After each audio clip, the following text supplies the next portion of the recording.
A young boy is humiliated in a bookstore. Then Morgan Freeman steps in and teaches everyone a lesson. The smell of aged paper and polished oak filled the air inside Oakwood Books, a quiet, old-fashioned bookstore nestled in the heart of Boston. It was a place where words held power, where history, fiction, and wisdom lined the towering shelves, waiting to be discovered. Should knowledge be free for all? Comment: 1 for yes, 0 for no. The afternoon sun streamed through the large bay windows, casting golden streaks across the wooden floors. Patrons wandered between the aisles, flipping through pages, whispering in hushed voices as if afraid to disturb the magic held within the books. In the far corner, a young boy named Benjamin stood motionless, his fingers grazing the spine of an old leather-bound book. He had been coming here for weeks, always careful, always respectful. He never asked for anything, only to read, only to learn.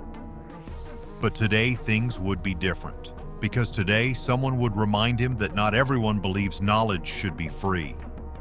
"Excuse me, young man." The voice was sharp, cutting through the peaceful air of the bookstore like a blade. Benjamin froze, his fingers still resting on the book he had been longing to read. Slowly he turned, his wide, hopeful eyes meeting the stern gaze of Mrs. Calloway, the store's owner. She stood with her arms crossed, her expression unreadable. "Are you planning to buy that book?" Benjamin hesitated, his hands dropping to his sides. I was just reading it. I promise I'll put it back carefully." Mrs. Calloway sighed, shaking her head. "This is not a library, boy. If you can't afford it, you shouldn't be touching it." The air in the bookstore shifted. A few customers glanced up from their reading, eyebrows raising. Some looked away, pretending not to hear. Benjamin's face flushed with embarrassment. For a moment, he felt small, unwelcome. Then a deep, unmistakable voice broke the silence. "Now that's an interesting way to treat someone."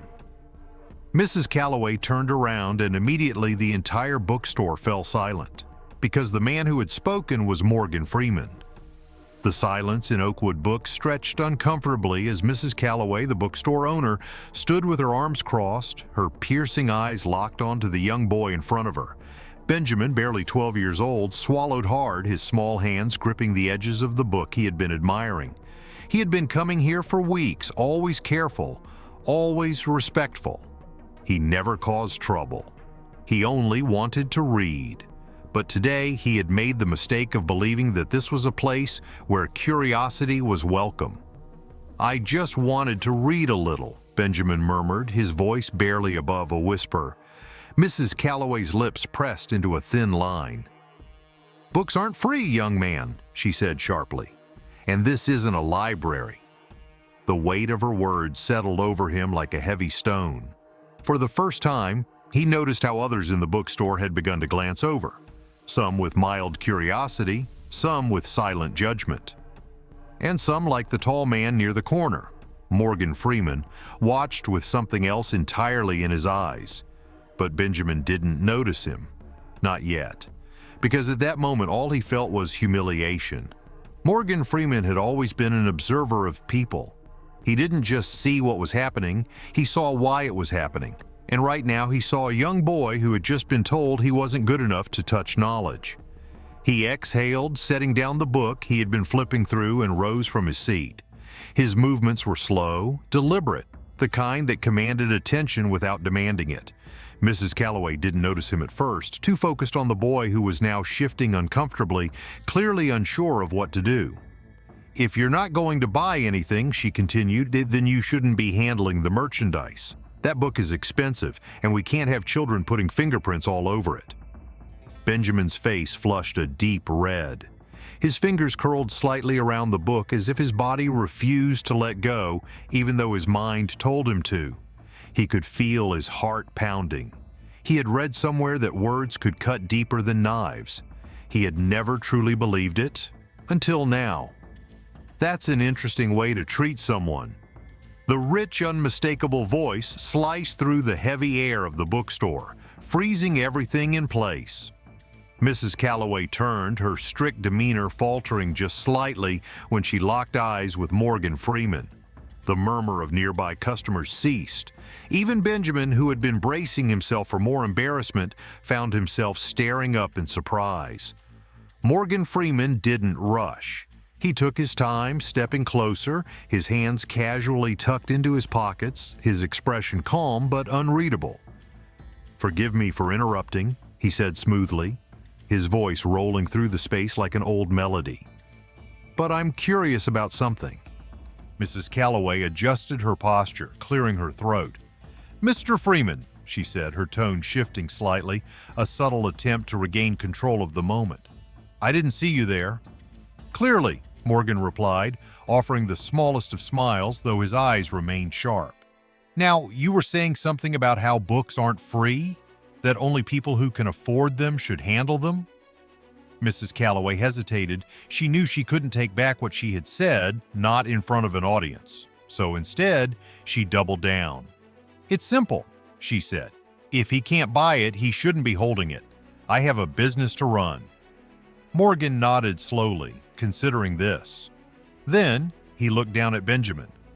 "Son, do you know who I was before I became an actor?" Benjamin blinked. His humiliation was momentarily replaced by curiosity. "No, sir." Morgan crouched slightly so they were at eye level. "I was just a boy who loved books, but I didn't always have the money to buy them either." A few people in the store leaned in slightly. Even Mrs. Calloway, despite herself, appeared intrigued. "You see," Morgan continued, "when I was your age, I used to spend hours in bookstores just like this one. I'd read as much as I could before someone noticed and asked me to leave." He smiled a little. "Some of them did it kindly, others, not so much." Benjamin's fingers twitched. He knew exactly how that felt. "But do you know what I learned?" Morgan asked. Benjamin shook his head. "That knowledge doesn't belong to just the people who can afford it. Knowledge belongs to those who seek it." The air in the bookstore shifted. It was no longer just about Benjamin. It was about something much bigger. Mrs. Calloway exhaled sharply, trying to maintain her composure. "That may be true, Mr. Freeman, but I can't just let anyone come in here and treat my store like a library. I have to run a business." Morgan nodded. "Of course you do," he said. "But let me ask you this. Who decides who deserves to learn?" Mrs. Calloway hesitated. Well, that's not the point." "Isn't it?" Morgan pressed, his voice gentle but firm. "Because from where I'm standing, you just told a boy that he's not allowed to learn unless he has money." The weight of his words settled over the store. A woman standing near the fiction section crossed her arms, looking at Mrs. Calloway with a slight frown. A man near the checkout glanced at his son, then at Benjamin, then back at Mrs. Calloway. Even one of the employees behind the counter shifted uncomfortably. Mrs. Calloway opened her mouth, then closed it again. Because what could she say? For the first time, she saw the situation not through the lens of business, but through the eyes of the boy standing in front of her. A boy who just wanted to read. Benjamin still hadn't moved. The book was still in his hands, his body tense as if he expected someone to snatch it away. Morgan turned to him, his expression gentler now. "Tell me something, son," he said. "Why this book?" Benjamin hesitated. "Because I want to be a writer," he admitted softly, "and Shakespeare was one of the best." Morgan smiled, truly smiled. "Well then," he said, turning back to Mrs. Calloway, "it seems to me that if a child walks into your store because he wants to learn from the greats, you should be honored."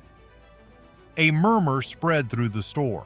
Mrs. Calloway looked down at the counter, then at Benjamin, then at the book in his hands. For a long moment, no one spoke. Then finally, her shoulders slumped slightly. She sighed. "Keep it." Benjamin's eyes snapped up in disbelief. "What?" "The book," she repeated. "It's yours." Benjamin's grip tightened around it as if afraid she would change her mind. Are you sure?" Mrs. Calloway nodded once. "Just make sure you do something great with it." Morgan Freeman's lips curved into a knowing smile. "Oh, I think he will."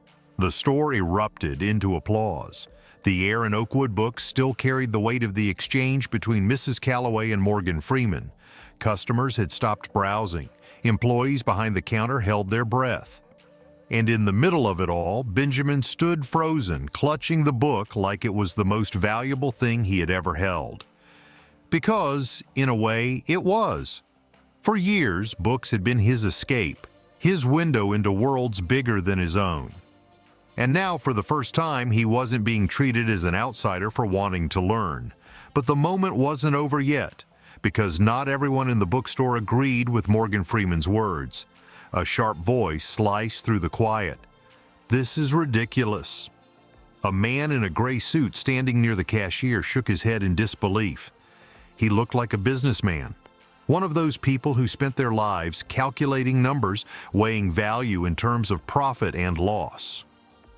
"Books aren't free," he scoffed, crossing his arms. "If we start handing them out to every kid who walks in, what's next? Free groceries? Free cars?" A few people in the store shifted uncomfortably. Mrs. Calloway, who had been softening, found her spine again. She nodded at the man. "Exactly. This is a business. We can't just give things away." Morgan didn't look surprised. He had seen this kind of resistance before, the kind that came not from cruelty, but from fear. Fear that if you gave too much, you'd be left with nothing. Fear that generosity was a weakness. So instead of getting angry, he smiled. "That's an interesting argument," he said. The businessman raised an eyebrow. "Is it?" Morgan nodded. "Let me ask you something. What do you do for a living?" The man straightened his tie. "Finance," he said. "I manage investments." Morgan chuckled. "So, you understand value?" "Of course," the man replied. "That's my job." Morgan gestured to Benjamin. "Then tell me, what's the return on investment of a child who reads?" The man blinked. "What?" "You heard me," Morgan said, his voice smooth as ever. "If you give a child a book today, what's the long-term yield?" The businessman hesitated. He hadn't expected the question. I don't know." Morgan stepped closer, lowering his voice just enough to pull everyone in. "Then let me tell you," he said. "A book in the hands of a child isn't just paper and ink. It's a door. It's a chance. It's the beginning of something bigger than all of us." "And the return?" Morgan gestured around the store. "It's the future novelists who fill your shelves. It's the next generation of teachers, doctors, scientists, and yes, even finance managers like yourself, because someone somewhere gave them a chance to learn." A hush fell over the room. The businessman shifted uncomfortably. Mrs. Calloway looked down, tracing the edge of the counter with her fingers. "And Benjamin?" Benjamin felt something he had never felt before. "Hope." The businessman sighed. "That's a nice speech," he said, rubbing his temple. "But sentiment doesn't keep businesses running." Morgan nodded as if considering this. Then he reached into his pocket and pulled out his wallet. He took out 2 crisp $100 bills and set them on the counter. "Consider this an investment," he said. "For any kid who walks in here and wants to read but can't afford to buy." Mrs. Calloway's lips parted, but no words came out. The businessman scoffed. "That's great for today, but what about tomorrow? Next week? Next year?" Before Morgan could reply, another voice spoke up. "I'll add another 100. A woman near the history section stepped forward, pulling money from her purse. Then another person. And another. Within minutes, a small pile of bills sat on the counter, donated by strangers who had just moments ago been silent observers. Mrs. Calloway stared at it, eyes wide. Benjamin watched, his fingers tightening around his book. Morgan smiled. "Looks like your investment just got a little bigger." The businessman said nothing, because there was nothing left to say. Mrs. Calloway sighed, rubbing her forehead. She wasn't a bad person. She had spent her life protecting books, making sure they weren't mistreated, making sure her store survived. But maybe she had forgotten why she loved books in the first place, not because they were valuable, but because they were meant to be read. She looked at Benjamin, at his hopeful, hesitant face. Then, finally, she smiled. "All right," she said, "we'll set up a community fund, a small section of books for kids who want to read but can't buy. and anyone who wants to contribute can add to it. A ripple of agreement spread through the store. Morgan nodded, satisfied. "Now that," he said, "is how you invest in the future." As customers returned to browsing, something in the air had changed. It wasn't just a bookstore anymore. It was a place where knowledge belonged to everyone. Benjamin still held his book, but this time he didn't feel out of place. As he turned to Morgan, his voice was barely above a whisper. "Thank you, sir." Morgan patted his shoulder. "No need to thank me, son," he said, "just promise me one thing." "What's that?" Benjamin asked. Morgan smiled. "That one day, when you see another kid reaching for a book, you'll make sure they get to read it." Benjamin grinned, nodding. "I will." And with that, a small act of kindness turned into a movement. But no one, especially Benjamin, could have predicted what would happen when this story made headlines the next morning. Mrs. Calloway stood behind the counter, her hands resting on the pile of bills that customers had donated just moments ago. The weight of her past words hung heavy in the air. She had spent years running this bookstore, priding herself on preserving literature, protecting knowledge. But today she had learned something far more valuable than the price of any book. Knowledge wasn't meant to be guarded like treasure, it was meant to be shared. She looked at Benjamin, the boy she had nearly turned away, and then at Morgan Freeman, who had shown her a truth she had forgotten. With a slow breath, she nodded. "I was wrong," she admitted, her voice quieter now. "I was so focused on the books that I forgot about the people who need them." Morgan offered her a small smile. "That happens to the best of us," he said. "What matters is what you do next." Mrs. Calloway turned to Benjamin, her gaze softer. "Come back anytime, Benjamin," she said. "This place will always have a book for you." The boy's face lit up, but he hesitated. "Really?" She nodded. "Really?" The store, which had once felt like a fortress keeping him out, now felt like a door being opened for the very first time. As Morgan turned to leave, Mrs. Calloway called after him. "Mr. Freeman," she said. He stopped, glancing back. "Why did you do this?" she asked. He smiled, eyes full of wisdom. "Because someone once did it for me."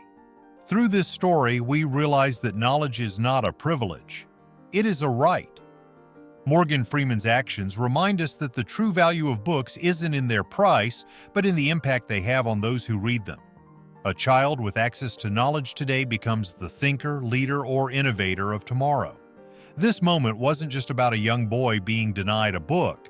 It was about how society treats those who have the desire to learn but lack the means to do so.